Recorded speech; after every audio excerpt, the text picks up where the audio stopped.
Well, it's my privilege this morning to give you an update on our stewardship emphasis. As you know, we are endeavoring to underwrite the 2013 ministry and operating budget of the church. It's that budget, of course, that makes possible all the ministries of our church and our outreach as well.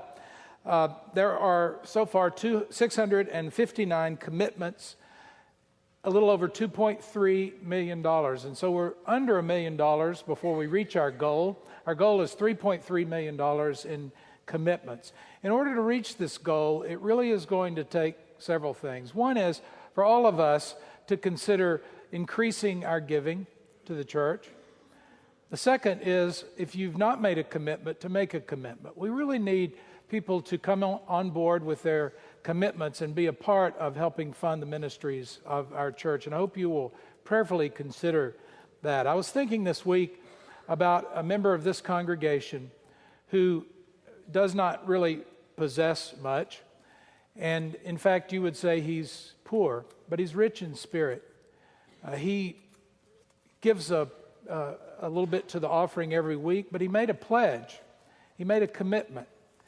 And it literally is less than $1 a week, but his commitment is recorded along with everyone else's.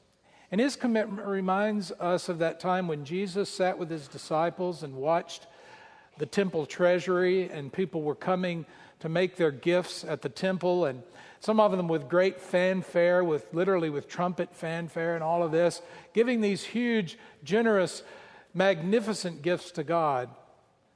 But Jesus wasn't paying attention to any of that. He noticed a widow. Now remember, a widow in that day and time was a woman who had no husband and no sons and no male relatives to care for her, meaning that in that context, in that place and time, she was destitute. She was the poorest of the poor. Widows and orphans are often spoken of in Scripture in that way. And yet Jesus noticed her gift.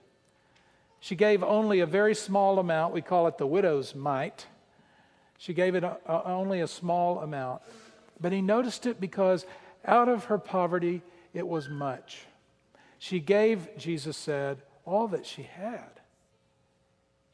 And so it was an astounding gift, reminding us that we are called to give not a certain amount, but we're called to give in proportion to what we have received, in proportion to what God has graciously given to us. And so please consider making your gift today or in the week to come. We want to meet our goal before we get to March 3rd, our consecration Sunday.